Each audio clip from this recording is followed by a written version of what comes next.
This conference will now be recorded. Well, good morning and welcome to the world of the Empress of Biz and the Duke of Business, Sal Acosta. I'm JoAnn Forrester. And during this time, we thought we would do some shows. A lot of us are stuck at home and for good reasons, but we want to share some stories. We want to give you some business tips. We want you to uh, basically be content with staying inside. Now, I know that's hard. It's sunny today and you can get out and walk around, but basically, social isolation is part of what's happening. So, we're here to entertain you and inform you. And our guest, I'm intrigued by what she does. Barbara Klein, um, you have as your title the life coach, the best you dating and life coaching, helping you to become the best you. Welcome and look forward to our conversation. Thank you, JoAnn and Sal. Thank you so much for having me. I'm excited to be here and share my business information. Thank you for taking some time to join us. And again, since these videos stay around the internet forever, just to maybe tie in a little bit to what JoAnn said, this is the beginning of April in 2020. Most of us have been staying at home for 2-3 weeks now because of the coronavirus. And unfortunately, we're going to have to stay home. It's even hard to guess, but I think it's fair to say at least another 2 to 3 weeks, if not more. So for people that are seeing this video many years after it's made as a little time capsule, because again, it stays on the internet, be aware that it's being made during a very special period. And we all need to go to our hairstylists. Let's just Barbara, you have a unique business. You are now you're coaching people in what particular areas? So I am a dating and life coach. So I help people understand their need to love themselves in order to be able to elevate their the energy they put out and to create positive energy out in the world so that they will attract another positive, like-minded person into their life. I like what you said. My experience, and people need to know in one of my lives, I was a counselor. And we use those skills a lot in crisis and business. Although what I do is help people stay in business by business plan, business analysis, and get money. But boy, those counseling skills really were helpful. And when you put out negative energy, all kinds of bad things happen. That's what I found. I found it because it's projected. How's it projected? The negative energy. So, our thoughts guide us. So we all have that negative self-talk inside of our heads that are telling us, no, you're not good enough. No, you can't do that.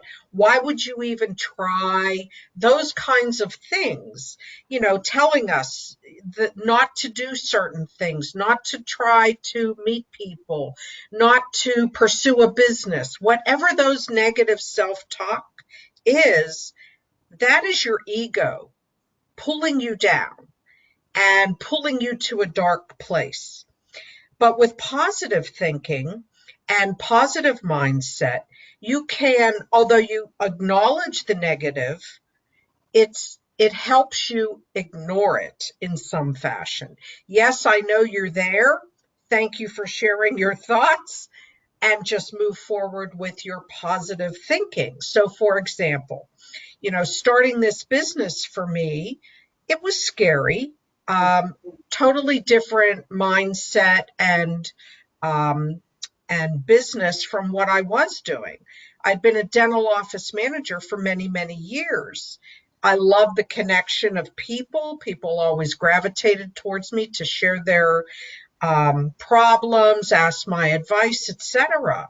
So the coaching sort of felt natural for me, but to tweak it and be a dating coach as well, meaning guiding people into a different mindset, working on their online dating profile, and then walking them through the process of communication, meeting, and dating. That's a whole different realm, but it was a journey that I had gone on, and I knew how I succeeded, so I felt that it was a great fit for me. So in the back of my mind, my mind is the negative thoughts are, you're not good enough, you don't know what you're talking about, you're not going to do well, you're not going to succeed. And also hearing other people giving me negative feedback, those things pull me down. And I am affected by it, but in general, I'm a normally happy, positive person. So even if I have a down day, I am able to pull myself out of that by the next day just by the things that naturally occur for me. So, you know, everything we do in life is a journey. Every experience we have is an ability for us to have a learning experience from it. So I look at my life that way. I look at every experience, every contact, every communication that I have, every person that I meet. I look at it that way. What am I supposed to be learning from this? What can I take from this? Hey, Barb, let me ask you a question. Because, as you know, I'm a business broker. So in the process of helping people buy and sell businesses, I come into contact with a lot of small business owners and also a lot of entrepreneurs, which in my mind are slightly different buckets and slightly different psychologies. But my question is, and I've read some articles on this, when somebody that is an entrepreneur or a small business owner, let's say, comes to you and says, "Hey, I'd like you to help me as a matchmaker to find a romantic relationship, whatever." Um, they have a very special psychology, and by that I mean, entrepreneurs are very focused, and they have to be by the nature of their work and their role. The startup is a 24/7 thing. If you're a small business owner, maybe you had a date planned for 6, but a client calls, and then you feel that's more important. So, and to be quite honest, and in some cases, not all, you're talking about low self-esteem and low ego. These guys are at the opposite end of the spectrum. They have a very, maybe too much high self-esteem, maybe too much ego, bordering on and the arrogant, and everything's a negative, right? Something that could normally be a good quality sort of reverses and becomes a weakness. So with all that as a backdrop, do you do something different or special when your client is a small business owner, and do you match them up differently, or what do you do? So just to be clear, I technically am not a matchmaker. But I can help people understand who they match well with. So people that are in business tend to have very strong masculine energy, even females. Yep.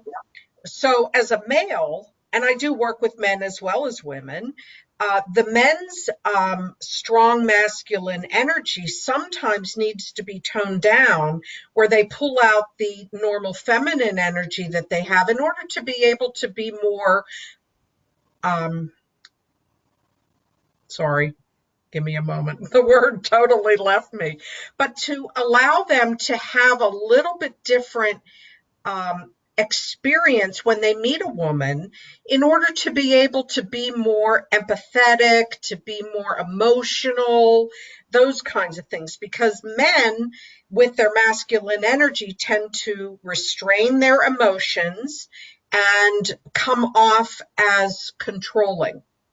So a woman coming off with masculine energy definitely can be a turnoff to a man, unless, of course, the man loves that kind of energy. But what I do explain to my female clients is that if you're coming from work and you're going on a date or a first meet or whatever the engagement is, you actually need about a half hour to an hour between ending work and meeting the person, because you actually have to transform yourself into the feminine energy and really connect with that.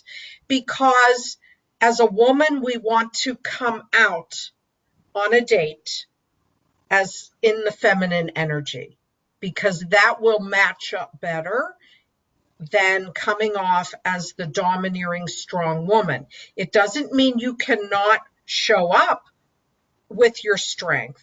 It just means that that may not serve you as well in this capacity. Or as my mother used to say, you put on the Southern charm. That would be it as well. Oh, yeah. The question I want to ask is, and Sal, I want to get back to you too, because you just said something that intrigued me. The question I want to ask you is that, do you talk about nonverbals? Because I find that nonverbal communication, if you have negative energy, literally shows in your body. Oh, it does.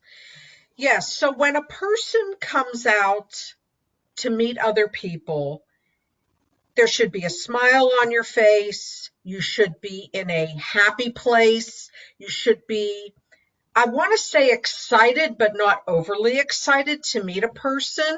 I try to explain to my clients that when you first meet somebody, and even when you first begin dating that person, or even just communicating online or through text or a phone call before you actually meet in person, you want to keep your energy about that in a calm place. You don't want to be overly excited. You don't want to read into the possibilities and look, months down the line, because you may not connect appropriately with this person. This person may not be the right one for you to get into a relationship with.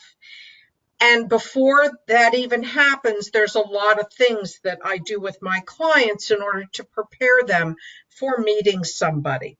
But sometimes when we are too excited, too energized about meeting somebody, it puts too much emphasis on that connection and wanting that connection to be something it may not be.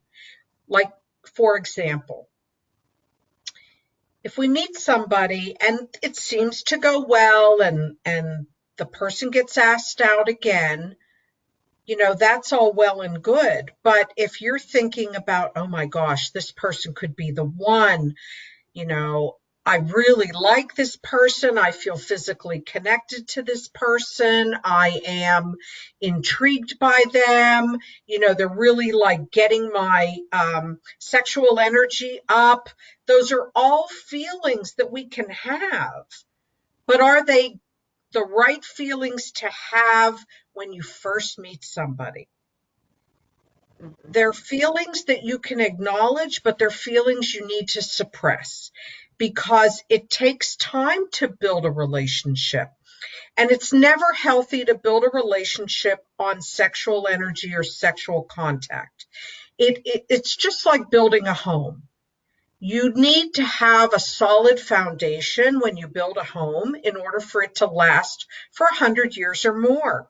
So in order for a relationship to last as long as we hope a relationship will last, it needs to have a solid foundation, and that solid foundation needs to be built on quality friendship before it moves into anything more concrete. One thing I wanted to add is that what you're talking about, taking the sexual energy out, it's like a business deal. If you're trying to go into partnership with someone, you're looking for partners, you're looking for investors. I've been down, and I'm sure Sal's been down this road, where everybody's real excited at first, or the extreme opposite. So they're real suspicious. So whatever way, the overexcitement or the opposite will ruin the deal. That's absolutely correct. Yeah. So what about Let you? me piggyback on that for a second and ask you a question. I was just taking a note because I wanted to make sure I didn't forget it. because for these relationships, and I'll just kind of call them relationships, romantic relationships, whatever the case may be, there's a lot of aspects to it. And you just touched on sort of the sexual aspects of it. I want to touch, believe it or not, on the financial aspect. Because number one, unfortunately, it's intertwined. You know, and especially nowadays, one person could be bringing a lot of baggage in the terms of student loans. Somebody could be bringing in a bankruptcy. Somebody could be bringing in a business that is either wildly successful or barely surviving. So when in the process, well, first of all, I'm assuming it's appropriate at some point in the process to bring up the issue of finances mutually. And then if so, when in the process is it appropriate to do that? And assuming this relationship's going to go all the way, are you in favor of prenuptial agreements, or is that a turnoff? Or, so just the whole financial sort of overlay to these relationships. Sure. So what I usually advise my clients is that after about 6 weeks to 2 months, maybe 3 months, that's the time that you've been seeing somebody on a regular basis. That would be the time to actually sit down and have the conversation about, where are we going with this? How do you feel about this relationship? So that would be the discussion of being exclusive, being monogamous, those kinds of discussions. And at that time, it could be appropriate to discuss finances, but it really may not be. So, for example, I never, ever suggest that one of my clients gets engaged, lives with somebody, even in the first year or even in the second year. I think a relationship needs to be evolving over a year or two before there is true commitment for, putting your lives together.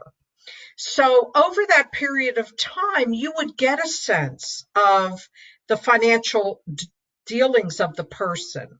And then if you have questions, when they come up and you feel comfortable enough asking, that would be the time to ask.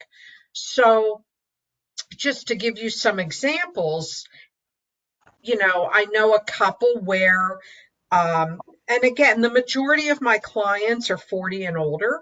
So I know a retired gentleman, and he's financially stable and has good financial practices. And the person he's dating has debt. So my conversation about that is that until that person gets their debt in order and so forth, and has a plan and is executing that plan, that would not be a great time to get together. You want to wait. And those are realistic things. And the reality is, if you're calm about your relationship and you're comfortable in your own skin and you love yourself enough to know that you are enough, that you are lovable, that you are in a great place, whether you live together or not in a relationship, but you know that that person is committed to you and you're committed to them, it shouldn't really matter where the demographics are. I mean, there are people that do long distance dating and there are people that live in the same area. So it's important to know your boundaries. It's important to know where you stand in regards to how you handle financial issues. And it's important to know how stable each of you are. Sounds like a business relationship. It Well, certainly does. sounds like some people may be waiting a lot for the other one to clear up the debt, but that's just me being little, I don't know. Sal, you said something, and you said to you there is a difference between an entrepreneur and a small business owner. That really intrigued me. I just wanted to have your view for a minute there. Sure. Well, okay. So when so some of the differences, okay.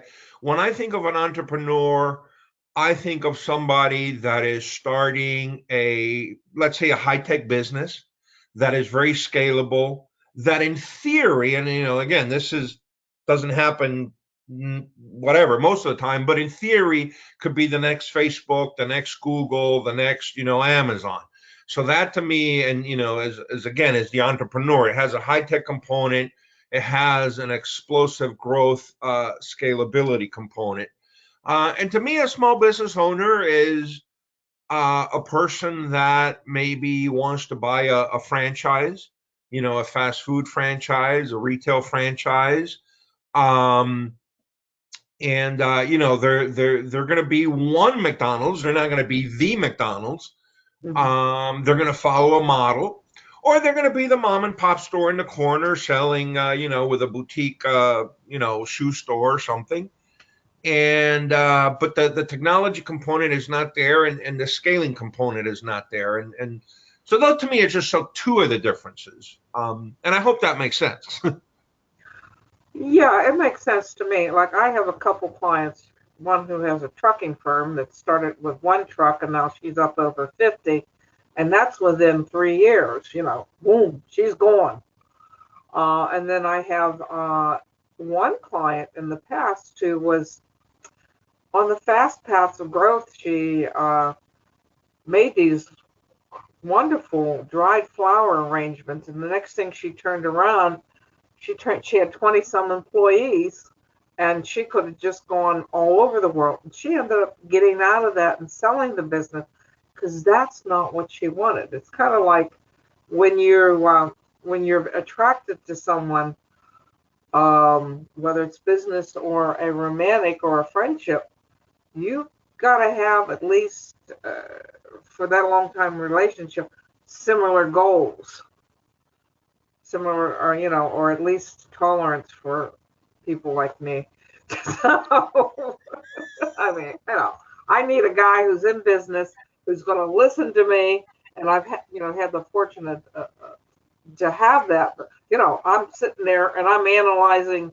Well, what could we do to make this business better? This restaurant, I'm off and running. Let's buy it. Well, wait a minute. So let me stop there because now I want to ask Barbara a question. Where do you fall on there's always this issue of opposites attract, right? And JoAnn's almost kind of saying the opposite, like, okay, I like businesses, I like to troubleshoot businesses, I like to improve and grow businesses. And I was lucky that I had a partner that kind of saw things the same way. So is it better to look for somebody with similar interests, similar psychology, or is it true that opposites attract, or does that just not make any difference? Well, there are opposites that do attract, but the way I work with my clients is we get to create what we are looking for. So it's when I first work with my clients, we work on their attributes, their gifts, what they bring to the world. And then we work on what type of a relationship are they looking for? Because not everybody's looking for the end result of marriage. Some people are looking for just companionship, some, to go and travel and do things with. Other people are looking for a relationship, but not necessarily living in the same home. Other people are looking for living together, but not getting married. And then there are people that are looking for marriage. And then, of course, there are people that are just looking for friends with benefits. So there's a lot of levels out there. Now, my goal is not friends with benefits when I work with my clients. My goal is between companionship and marriage. So, anywhere in between. So, what was my thought on that? Okay, so the next step we work on after we figure out what kind of relationship they're looking for is we create a list of what they're looking for in another person. What are the attributes they are looking for? And the reality is that I think we mesh better with people that we do have similar interests. It doesn't mean that we have to do everything that the other person does, but we should have the same core values. For example, financial stability, enjoy traveling. I mean, I'm giving you things that are on my list when I created my list. A non-smoker, somebody who is comfortable in a tux as well as jeans, someone who is willing to try new things, someone who likes to give and receive gifts, someone who is open with communication, is a good listener. Those are some of the things that bring a quality person into my life and helps other people attract quality people into their life. And it has to do with the law of attraction.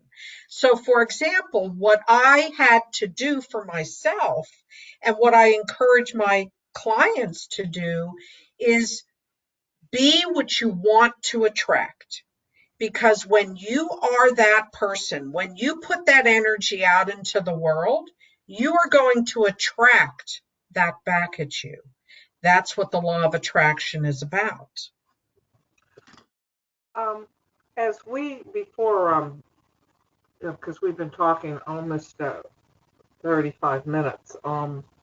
What's the best way to get a hold of you, Barbara? Thank you. Okay, so I do have a website, which is barbaraklein.com. I'm also on Facebook. You can just punch in the best you, and there should be a page that comes up, as well as my name, although on Facebook, my private name is like my entire name, my middle name, my maiden name, as well as Barbara Klein. And, but there's a picture so people can find me. I'm on LinkedIn. I'm on Instagram. So there are ways to find me, but the easiest way is my website. Okay, repeat that again, Barbara, please, and spell that out. Sure. So my first name, Barbara, which is Barbara, my middle initial I, and then my last name, Klein, KLEIN.com. Okay. I can't wait till you write your book. Sal, and we're going to have a wrap-up question, but I always like to make sure we get this in. Sal, what's the best way to get a hold of you? Easiest way to get a hold of me is you can call me right on my personal cell phone. It's area code 484-358-9470. Again, 484-358-9470. If you want to email me, it's as easy as Sal, SAL 459 at yahoo.com. Sal, SAL 459 at yahoo.com. Okay. Barbara, as part of the wrap-up question, and this I'm going to, I forgot. You can get a hold of the Empress of Biz, JoAnn R. Forrester. I have a Facebook page, Empress of Biz, EMPRESSOF of Biz, BIZ, at Facebook. And Empress of Biz at Gmail, Empress of Biz at Gmail. And I like people to call me, especially now. Please call me. 412-440-6969. That's 412-440-6969. Barbara, and I'm going to go to you, Sal, too. Okay, we're all here. We are somewhat isolated. We're not going out and meeting people. I'm waving at neighbors. I look for the post girl, and I'm just like, people. What are you doing to help your business right now? Okay, so I am I'm actually starting it next week. I'm going to be doing little pod type classes. I'll be promoting on Facebook. I get to do that this weekend, where I will be talking about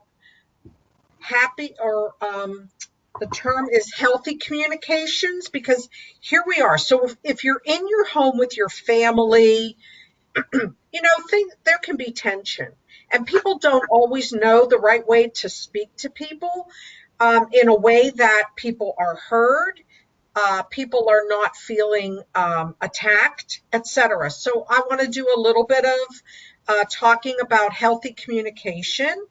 Also, I will be talking about how to meet people from online dating and see them, but not be in person, just like this.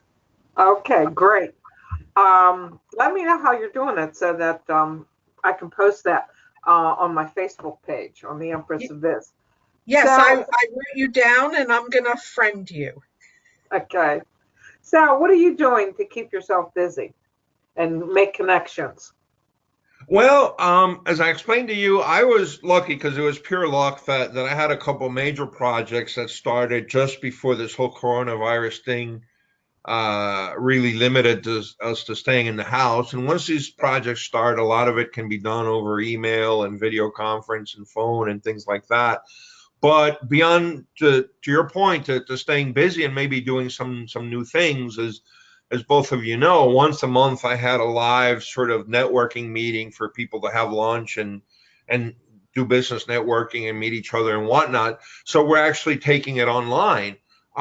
This Monday we're doing the basically the equivalent online, except we're not having lunch because it kind of doesn't make sense. But limited to a small group. We're all going to introduce each other and then open it up to general chat. And I plan to continue doing that as long as we have to stay at home, maybe every other week. I think the question is, quite honestly, and that's and more in general, once things get back to normal, does it make sense to keep doing that? Is it going to be interesting to keep doing that? I mean, we're obviously going to go back to the live meetings once we can do that. So, but yeah, for now, just trying to move the live networking meetings to a virtual platform like this. Sal, is that free or do people have to, uh, pay something for that? Well, it's almost free. And by that I mean specifically it's $4.99.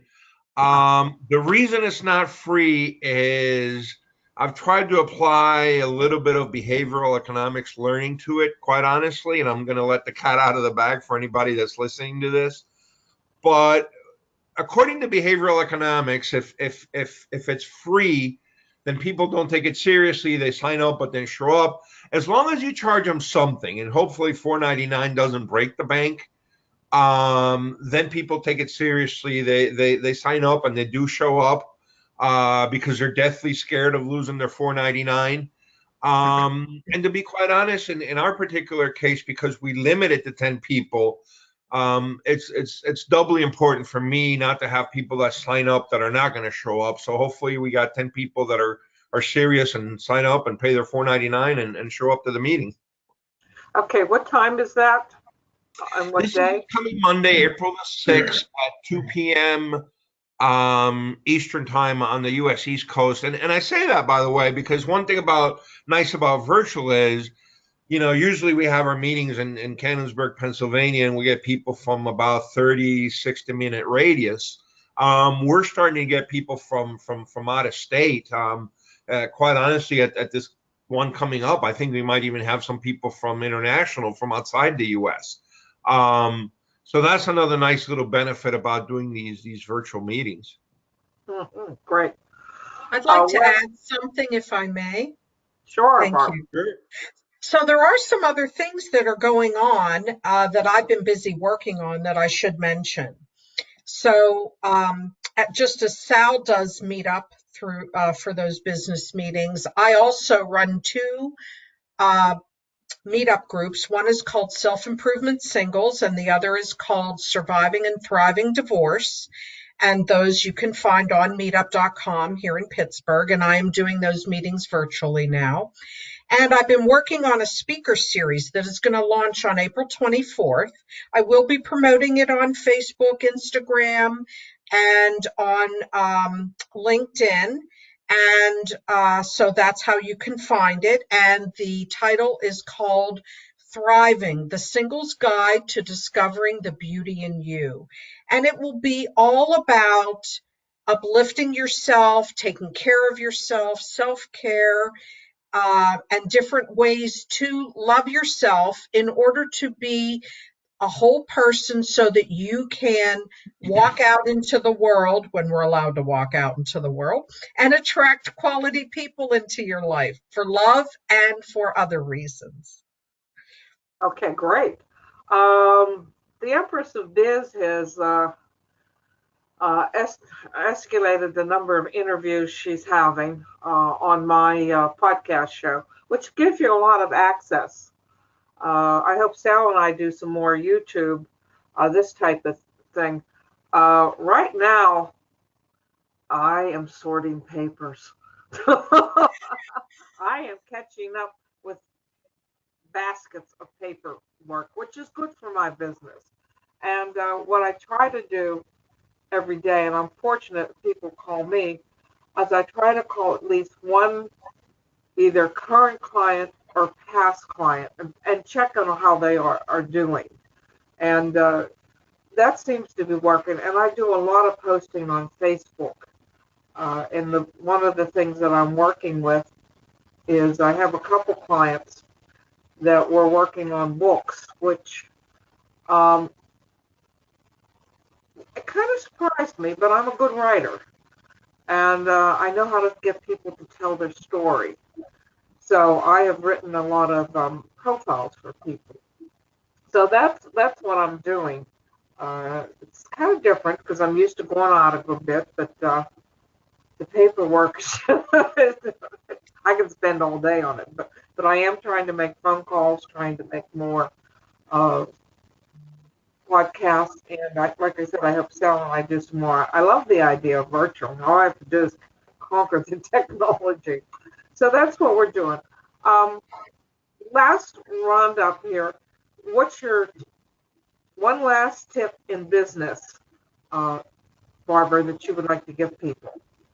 So I think the most important message I can offer right now is that we get to pivot, we get to shift, we get to figure out how to do things differently to meet the needs of our customers, our clients. So that would be my recommendation for businesses. And hang in there and do everything you can in order to be able to succeed during this difficult time. Sal, what's your recommendation? You know, and I've already started to see this. Because of what I do, there's going to be a lot of people that are going to want to sell their businesses when this is over. Okay, I'm already getting a lot of calls from bars, restaurants, you know, sometimes quite honestly, and it is what it is, businesses that are closed that the owner says, hey, listen, as soon as we can reopen, I want to sell. You know, whether it's because they're frustrated, they're scared, they just had it up to here, you know, whatever the case may be. But I think there's going to be a cross current. So on the one hand, I think we may have a lot of businesses coming up on the market because of what's happened. I'm not sure if there will be enough buyers out there for all these businesses that are coming up on the market. And even understanding that the SBA, the federal government, they're trying to get money out there with all sorts of different programs geared to small businesses and whatever. But I think bottom line is we're still going to have a mismatch between the number of people trying to sell and the number of people trying to buy and capable of buying, having the financial wherewithal, the setup, the credit score to be able to buy.